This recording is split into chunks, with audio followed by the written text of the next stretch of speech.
All right. A little after 3 p.m. Eastern Time. What's today? Friday, March 28th, 2025. We got Mark with Inspector Cameras here, Aaron as well. Just kind of a little few things for the group here for Summit. Sent out an email to everyone about our Summit meeting that's going to be in Baltimore on June 28th. Please let me know if you're going to be coming. We'll continue to send out some notifications and emails and posts in the Facebook group about that. Just trying to get a head count so we know how many for dinner reservations and food for the meeting on Saturday, June 28th. The hotel room block is in the newsletter that was sent out for March of this month as well. Look for that. I also posted yesterday that the dates for Inspection Fuel. So save the dates. Inspection Fuel is going to be down in New Orleans. It's going to be September 8th through 10th. We will have a promo code. All Summit members get to attend the show, and anybody else that you want to bring. So look forward for that. That'll be coming a couple as we get closer to September. We really want to focus on the Summit meeting and bring as much value to that meeting as we can. So all of our focus is on that right now. So please let me know if you're going to attend, so I can get you on the list and make sure we have you there for reservations. Uh, I think that's kind of it that I wanted to mention as well. So, with all that said, Aaron, I'll kind of let you take over here and introduce Mark, and let's Yeah, talk about some sewer scopes and cameras today. cool. Thanks, Mike. Appreciate it. Thanks for bringing up the summit meetings. Really looking forward to Baltimore. I think that's going to be a lot of fun. It's a really cool venue and a great location. If anybody has any ideas for that night, Saturday night, for something fun we can go do as a group, we're open to suggestions. So looking forward to seeing you all there. I'm really excited to have Mark here with us today. I've known Mark for years and years. I've been to hundreds of home inspection conferences over the last 2 decades, and I seem like I see Mark at every single one of them. So, one quick story about Mark I just wanted to share. Mark, I've never told you this story, but several years ago, this was I think pre-COVID even, we had our marketing gal, Blythe, who was brand new, and we sent her to her first conference. Blythe is like 5 foot nothing if she's standing on a box, right? And we sent her with this booth. And after the show, we asked her how it went. She's like, "Well, I was really struggling with this booth because it's like a 10-foot booth, but luckily the guy that sells sewer cameras came over and helped me put it together. And Mark, you didn't know Blythe at all. She didn't know you. You just saw a damsel in distress and went and helped out. And she told us how much that kind of saved the day. And that's Mark. Yeah, he absolutely knows what he's talking about when it comes to sewer scopes and cameras and sewer inspections, but he's also just a phenomenal human being, and really excited and honored to have Mark with us today and to be able to work with him and to know him. So, Mark, with that, I'm going to let you take over. Good enough. Thanks for the introduction. And I do remember that situation with Blythe. She was really struggling with that thing. Yeah, It was a huge booth, and she was having trouble. she's a little person. Yeah, Yeah. and I'm a veteran of putting that stuff up, so it was for me. It was just 5 minutes of extra work, and it was no problem at all. But anyway, I'm going to. You guys are going to see my screen. I'm going to switch over so I can see it as well, and you should still have it, I assume. Yep. Basically, we're going to keep this relatively simple. This is an experienced group that's listening and participating today. And some of it may seem a little dry, but for those who are relatively new to it, we left some of this stuff in here. So let's just keep moving. What can you inspect? Look at a sewer camera. It's not just a sewer. Look at it as an opportunity to make more money, drive revenue towards your business, which is what we all are which is why we're all here. We're here to grow our businesses. So you could do the main drain, additional internal drains, gutters, perimeter drains around the house, and more. You can do septic. It's a very good tool for septic inspections as well as sewer lines. Septic work allows you to do location, finding tanks, finding distribution boxes. These are all things you're going to add after you get basically into the original sewer scope world. So why a sewer scope? Ancillary service. When you have it, you can avoid lost inspections. When the agent says, calls you up to book the job, the buyer books the job, they want one-stop shopping. If you have the sewer scope available, you might avoid losing an inspection that otherwise would go to a competitor because they do the kind of work. You also have a little bit of, you can avoid a little liability. You think about, nobody likes that phone call. You didn't look at this, you didn't look at that. When you have a sewer scope available and you offer it and they decline, you've avoided the liability of someone saying you never looked at it, you never told me I should do it. So it helps you. It's going to drive revenue and it's going to protect you a little bit. And there's the cost of not providing the inspection is lost revenue, lost opportunity, and having it, even if you don't use it on a particular job, gives you the opportunity to drive that revenue. Now, this little chart here I wanted to show you guys. If you look at 2020, 2021, you see the drop in sales. And this is a chart that comes from National Association of Realtors. And that was as COVID hit hard. And post-COVID, if you guys, you veterans out there, remember how heavy sales were. And you can see 21 and 22, sales were off the charts as people were catching up from the low point of the COVID situation. And then look what happened in 2022 to 2023. Sales crashed down again. Now that was post-COVID, a lot of people acted in the 2 prior years, and then interest rates went up. And you can see that sales are down at lower levels for the last 2 years. Adding an ancillary service like a sewer scope or using a sewer camera and a septic inspection and other inspections is going to allow you to drive additional revenue. So you should look at it as an opportunity. And this chart shows us why not just sewer scopes, but if you're not doing radon, if you're not doing mold, if you're not doing those other ancillary services, you really as a businessman should do that. And remember, we're all businessmen here, or we wouldn't be in this business. This is a list of all the other ancillary services. We don't have to go over that again, and you can see it on the screen. But these are all opportunities, and if you are not in these, you should be in these. Mark, do you have a sense of what percentage of home inspectors do sewer scope? I'm going to tell you it's probably 20% or less. Yeah, that's what I've taught a lot of classes on upselling ancillary services, and I always ask inspectors in the classes to raise their hand on what inspection ancillary services they offer, and that's exactly what I found is 20 to 25% are offering it. Definitely a lot of inspectors who don't do it. Well, if you think about sewer scope work, it's at the beginning of the curve. 5 years ago, a lot less people did it. 10 years ago, you never would have had a home inspector offering a sewer scope. So think back to when mold inspections started. Think back to when radon started to become a thing. And I know we have to go back 20, 25 years for some of this stuff. We're at the beginning of the curve of this being an accepted normal ancillary service that there might be a little bit of resistance by agents today. Why do you need that? Well, nobody says that anymore for radon. It's normal. And most agents aren't going to object to a mold test either because it's normal. That's what's going to happen in the future with a sewer scope. So the sooner we get in, my point of view is the sooner you get in, the stronger you're going to be going forward as far as driving revenue to your business. If you look at the pricing chart here, I have, $150 to $350 in the industry. Some people charge more than $350. Recommended minimum is $200. The sweet spot for me is $275 to $300. It's a little bit area specific. It's also a local competition may have some effect on that. But you shouldn't be doing this work, in my opinion, for less than $200.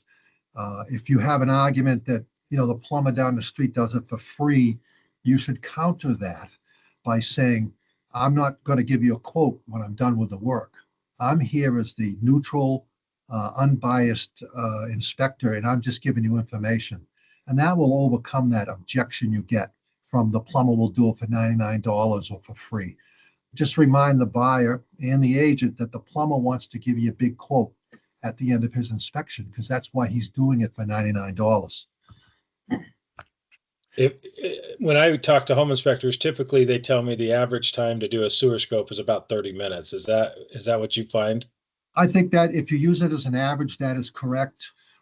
Yeah. Brand new construction, PVC, easy access to the clean out, you almost feel bad taking their money.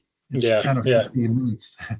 Yeah, one of the And things that I always talk about is, back on your pricing thing, an average price that inspectors get, it's about $250 is what we find. For a home inspection, it's $500. It takes about 4 hours to do a home inspection, but you're making about $125 an hour doing a home inspection. Doing a sewer scope at $250 for a half an hour, that's $500 an hour. It's a big difference. it is a big difference. And the longer you do it, the more experience you have, the faster you get. Hmm. And the biggest problem with time is usually access.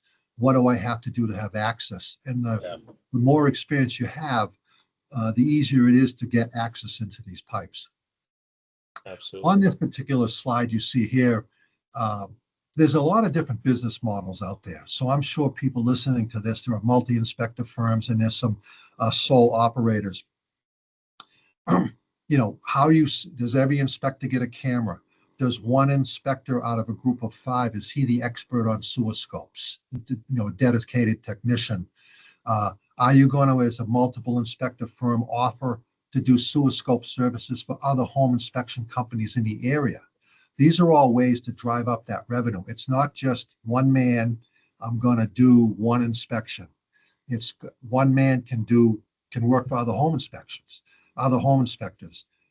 2 men on a job site. One guy could do the sewer scope. When he's through with the sewer scope, he could become the second inspector and team inspect the rest of the house to drive down the total timeline on site. So there are a lot of different business models that, as a businessman, you should consider when how you're going to set your system up. Additional services, marking, locating the tanks, marking the lawn where the defect is.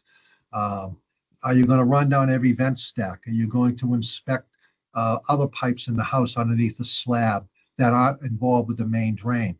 You can do all of that. If you do all of that, if you add those additional services, then you should charge extra. You should charge for those extra services. Your primary responsibility scope is to do from the foundation or from the access point to the street, the municipal or city system. Anything else you do is an opportunity for more revenue.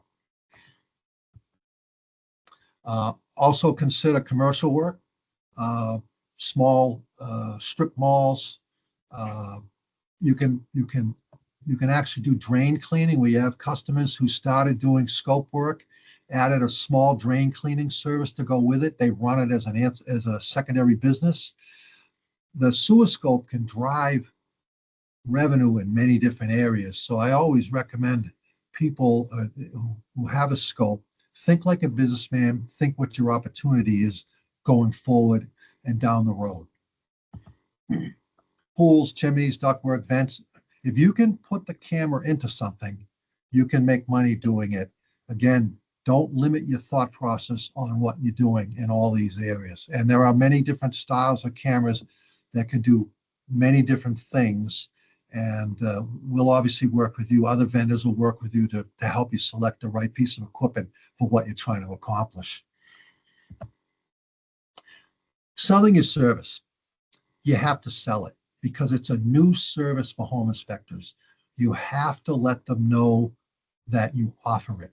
And one of the keys to this is when you answer the phone, don't say to your client, do you need a sewer scope? Because you invite a negative answer. You invite the no.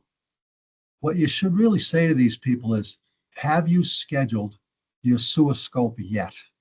And that changes the whole narrative. You set it up so that in their mind, they're hearing, oh, this is something I should do. Instead of giving them the yes, no answer, ask them, have you scheduled your sewer scope yet? And now they start to think, this is something I need to do. And that's going to help you get over that initial objection. And again, we did talk about, the objection of the plumber will do it for $99. You have to, figure out what your narrative is and not be afraid to do it. And if you're using a third-party sales organization to answer your phone, you have to train them as well to get this out there and all the benefits of doing a sewer scope service and the potential problems that are going to be avoided. If you don't sell it or try to sell it, you're not going to get the business you want. Yep. Can I interrupt you right there, Mark, and staying on that slide for just a moment, because this kind of comes back to the ISG sewer guard that all of our summit members offer, right? We have a sewer guard policy that covers that underground line for any failures, breaks, collapses. That's included with the home inspection. And as summit members, when we perform the sewer scope, hopefully the summit member, the inspector's doing the scope and making the additional revenue there. But as summit members, that sewer scope gets extended to 12 months when there is a free and clear scope. And if you remember back in, 2014, 15, sorry, they all blend to me, when Sewer Guard was announced at the Power User Conference in Indianapolis. Sewer Guard was just the normal 90-day warranty, and then a few months after it was out, inspectors were coming back to us saying, hey, the Sewer Guard's great, but it's actually helping me not sell my sewer scoping because buyers are saying, hey, no, I'll just be happy with the warranty that comes with your inspection on it. Why would I pay for that? So that's when we added in the additional coverage. So when you're selling this online, if you're with ICC or you're with ACC, one of our partners, or a third party answering service, right, training them, when you do the scope and that scope comes back free and clear, as a summit member, that policy gets automatically extended to 12 months. And as soon as we added that in there, it really helped a lot of those inspectors start selling more sewer scopes because they were able to use it and pitch it like that. So don't forget, as a summit member, that extra coverage comes in when you do the scope and it comes back free and clear. If Bob the plumber does it, we'll accept his scope, but hopefully you're doing the job. You're getting that revenue for the sewer scope service that buyer can get. That's an outstanding way to sell it. Basically, you're giving them a 9-month extension to a standard warranty, and that has power to a buyer. It really does. So that's a great feature to help drive sales. Yep. Again, promotions.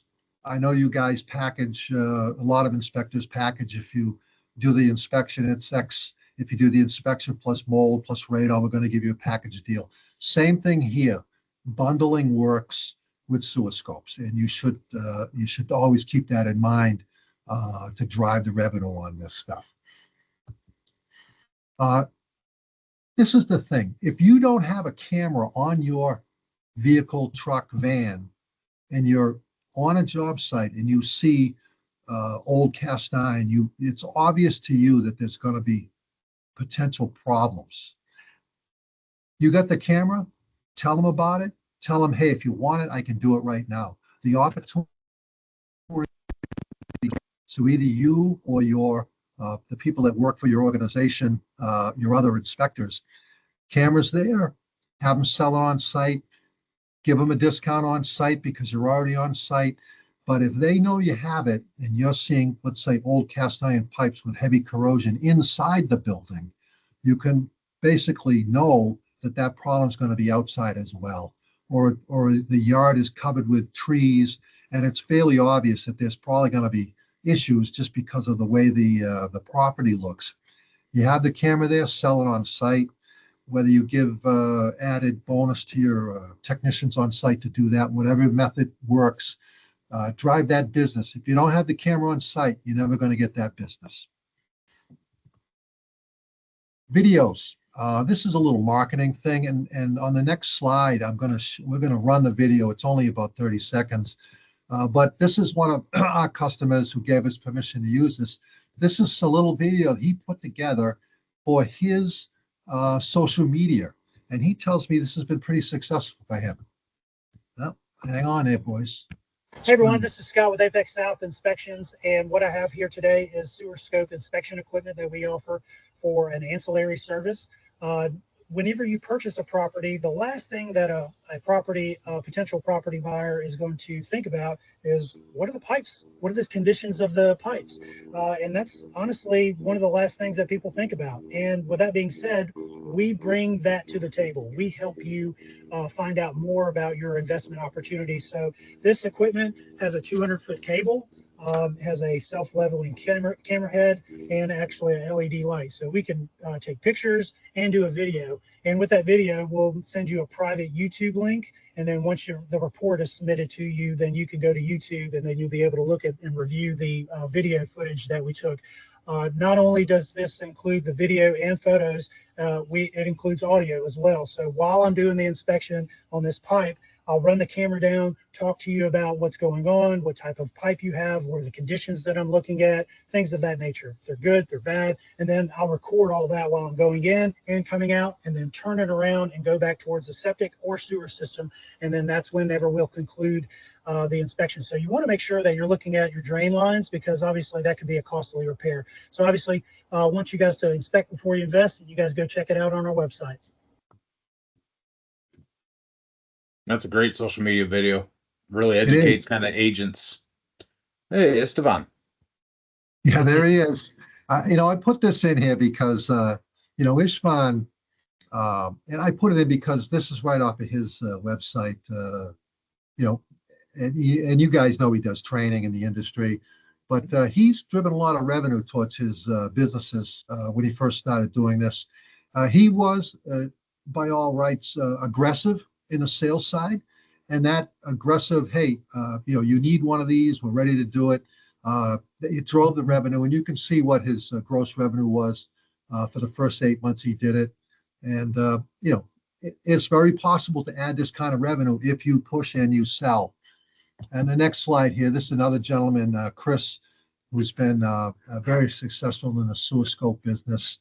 And he actually talks about how he's focused more in some areas just on sewer scoping and a little less on home inspections. And you can see how many he performs every week. So it's become a very successful business for his little operation. These are business items here. Buying a camera is not just a camera.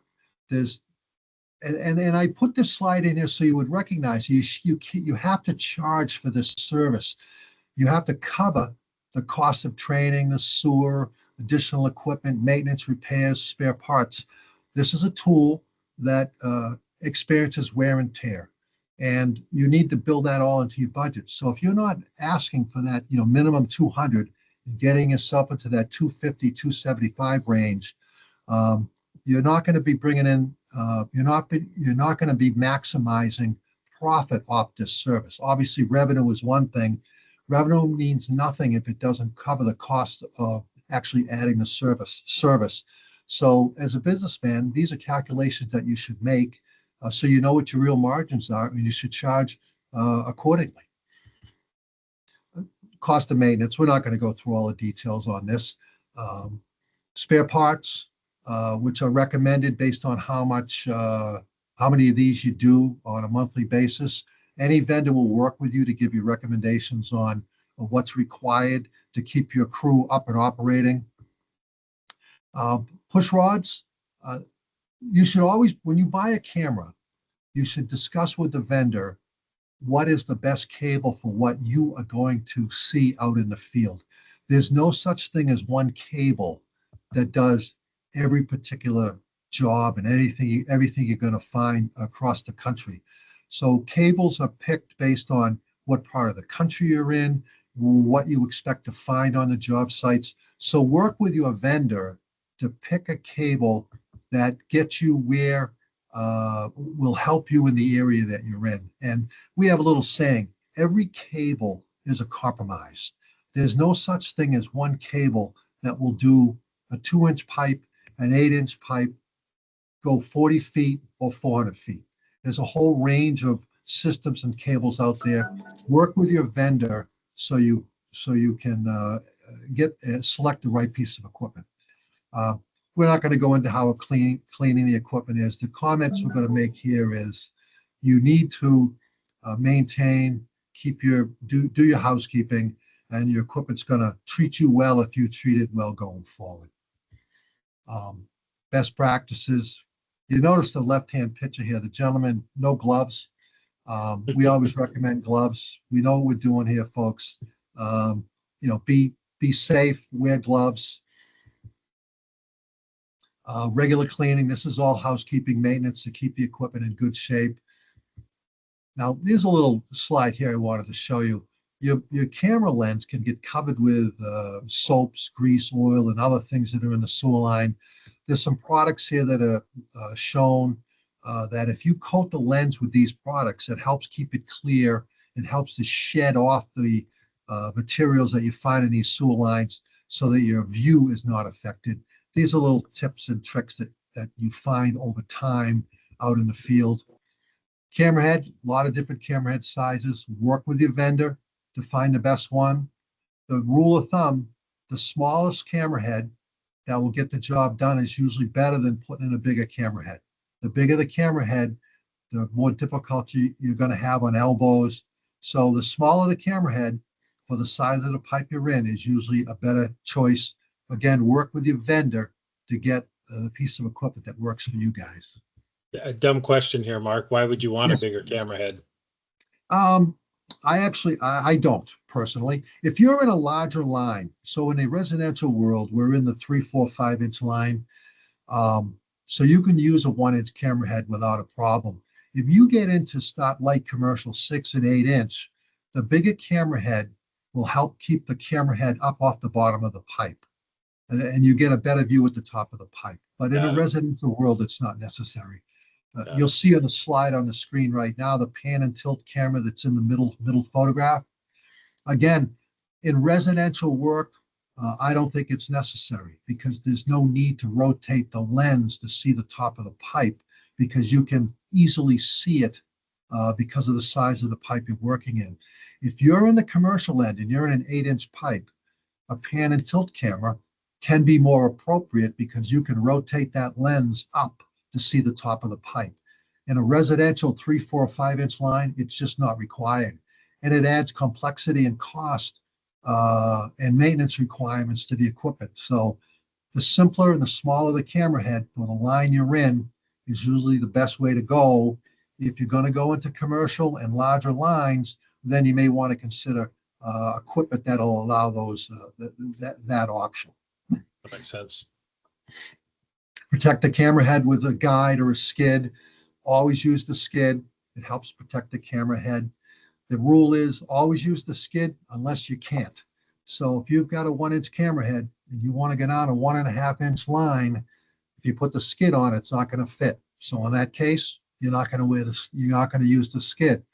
What are you giving up? You're giving up a little bit of friction and wear and tear on the camera head over time. Cost of doing business. If you always run the camera head down an old cast iron line without the protective layer or skid, then your camera head's going to wear out quicker. Again, if you use the skid, you'll get a lot longer life out of a camera head. It's the cost of doing business. It's considered a wear and tear item over time. The more protection you give it, the longer it's going to last. Locating, there's a lot of equipment available to help you locate where the camera head is underground. If you do this, if you are locating, then I think you should charge more. I think you should charge, if it's going to be part of your standard service, you should price accordingly. If you're going to do it as a standalone service, again, you need to get paid for your time. Work with your vendor to pick out the locator that is appropriate for what you're trying to accomplish. Again, a lot of different locators. If you buy a really cheap one, you're probably going to be dissatisfied. It does not mean you have to spend $4,000 on a locator. Work with your vendor to get the piece of equipment that's going to help you get what you want accomplished. We're not going to go into how to locate. There's a process to it. I just remind you that if you do it, make sure you get paid. Septic. We start with sewer scopes, but there's a large portion of this country is using septic systems, and a sewer scope is a really good tool to get you involved in the septic world if you want to go down that road. It's invaluable with locating tanks, distribution boxes, where the lines are going. So it's another service you should think about. I'm going to start with sewer scopes today, and I'm going to consider going down the septic line, a septic world later on, and adding that as a service. It's a very lucrative service that can be added on once you get used to doing sewer scopes. Marking, report writing, we don't really need to get into that. For the most part, you're going to basically have on your regular inspection software, you're going to have a sewer scope section, or in some cases, you'll have a separate sewer scope report. You're going to develop the language, you're going to develop the standard comments. The sewer scope report is going to take you 10 minutes. That's a lot quicker than a normal home inspection report. And back to the timeline and what you make per hour, sewer report might be 3 or 4 pages. Your home inspection report is probably 10 times that or more. So it's not that hard to write up a report, and it's very easy to do with all the modern softwares we have today. Videos, private YouTube channel. Upload it to YouTube, send your client the link. There's no sense having somebody wait for a video to download online. Send them the link, they can open the link, they can see that private YouTube video. It's the fastest, easiest way to have somebody review your video, and YouTube will actually tell you how many people have opened it, so you know somebody actually viewed the video footage. Cleanouts, again, this is more on the technical side. We don't have to really go into this.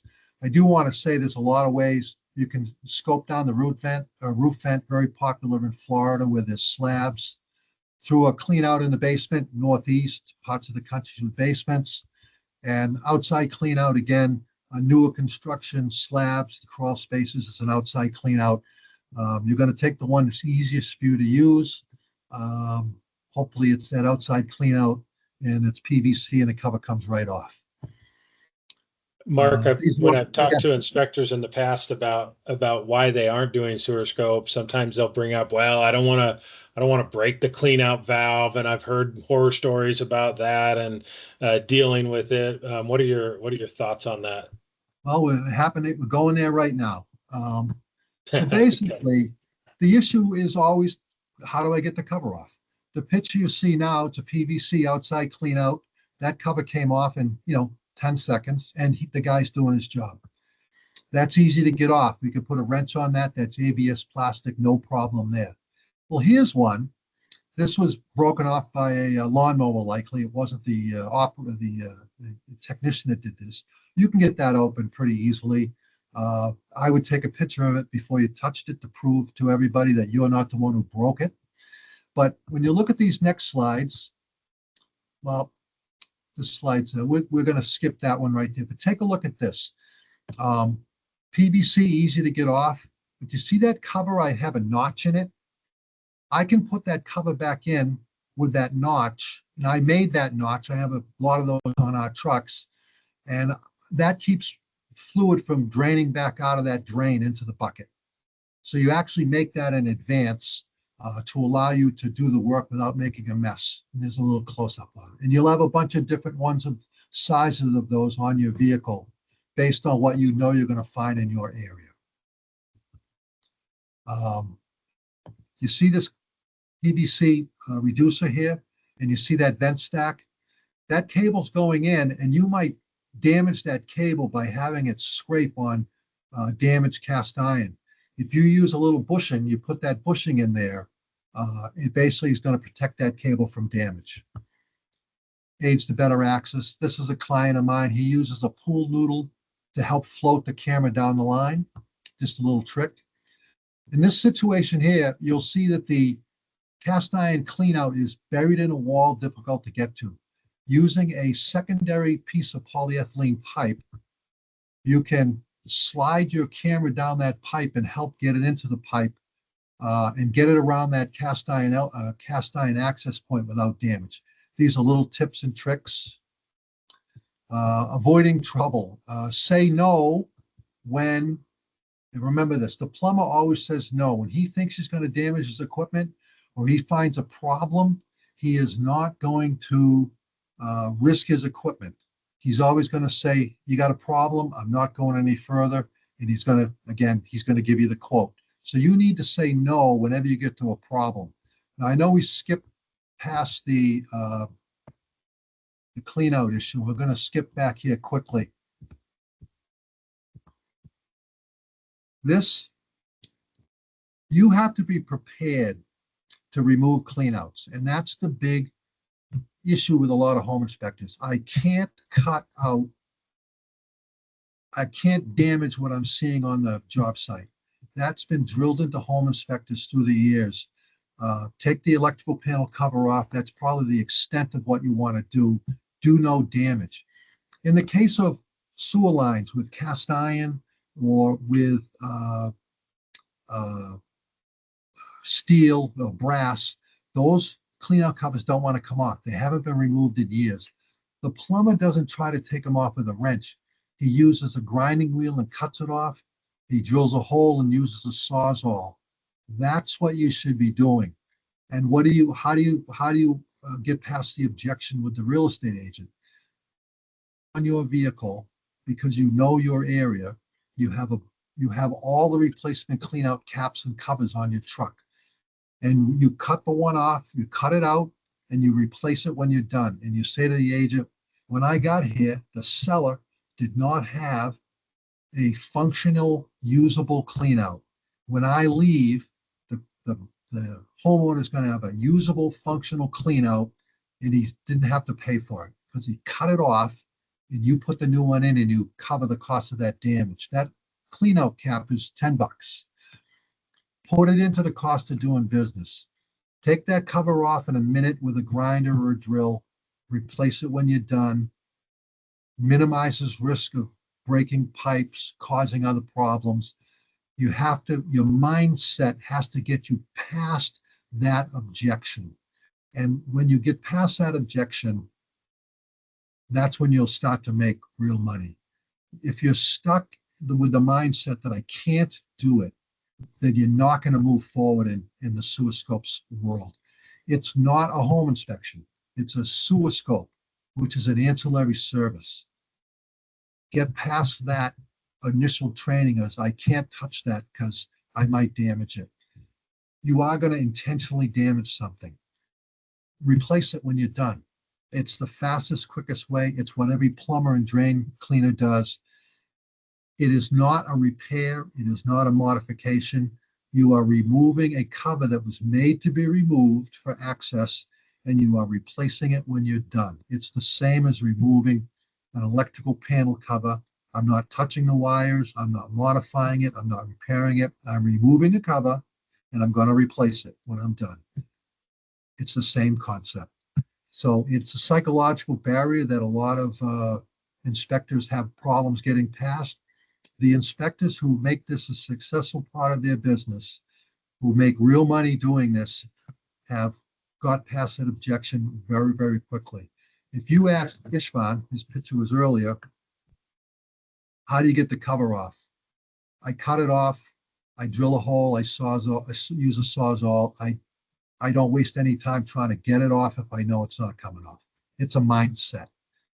I hope that kind of answered the question, but that is really the only way to do it. If you're not going to be willing to do that, then you won't be successful in the sewer scope world, in my opinion. If you're in Florida, sure, go down the vent stack. The rest of the country, you're going to need to take those covers off. Don't be afraid of taking those covers off. It's not that hard. I'm going to skip forward. I probably have some pictures here that show a bunch of cut covers, which I show other people. Right here, that's more of those caps. You see this picture here? This is one of my clients. This is all the covers and caps that he's cut off. and he just saves them in a bucket, and he put them all together to show us what it looked like. And this is what it looks like after he takes them off, and he just saves them. These are brass and PVC, and there's some steel ones in there. This is a lot faster doing this than it is trying to get those off of the pipe wrench. This is exactly what a plumber would do. And in the end, they're leaving it better than they found it. Absolutely. If you look at the left-hand picture here, you'll see a galvanized steel cap, and it looks like a cast fitting.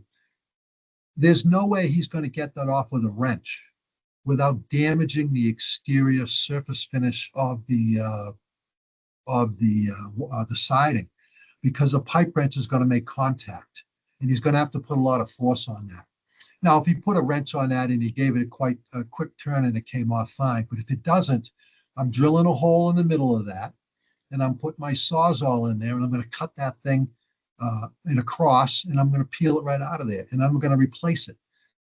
That's really what you want to do, and you can see the other pictures of what this particular inspector does to gain access. You have to get past the psychological objection to I can't do it. This is an excellent revenue source.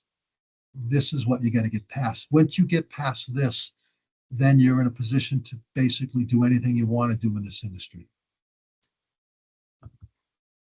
Yeah, and the rest of this is just some pipe defect recognition, and we don't have to go into that because that could take quite a bit of time. But I guess I want people to recognize that this is a great opportunity. You have to put your fears and objections behind you and open your mind that this is a really good business opportunity, and it can lead to additional business opportunities in other industries, whether it's septic inspections or drain cleaning. A lot of people have driven very successful expansions of their businesses by going into the sewer scope world at the beginning. Mark, I know, and I appreciate the fact that you came in and gave education. You weren't here selling your product or anything. I would like to just tell folks, I've known Mark for a long time. And that's, I think, one of the biggest selling points of doing business with Mark is you're going to see him at every conference. You're going to see him. You'll know him personally, and Mark takes care of his customers. And I don't know if you can do this, Mark, but ballpark figure, if somebody's not doing sewer scope and they want to get one, and there's training involved, and you got to buy extra caps, and you got to, like, what are they looking at roughly to, or the range that they'd be looking at to get started to get in involved? sewer scope? Yeah. Yeah. I mean, obviously, whatever the equipment acquisition cost is it's really minor.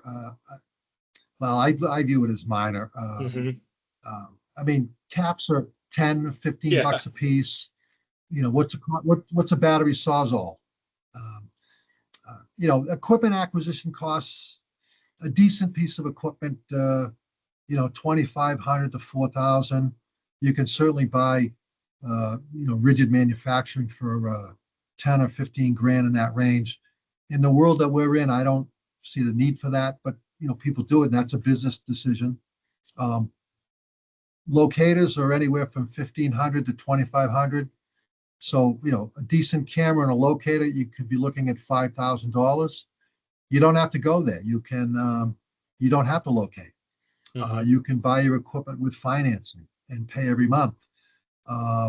I think all the tools and the caps and things you need are probably $500 on top. And some of these tools, people probably already own all these tools. So it's people say, well, if I spend,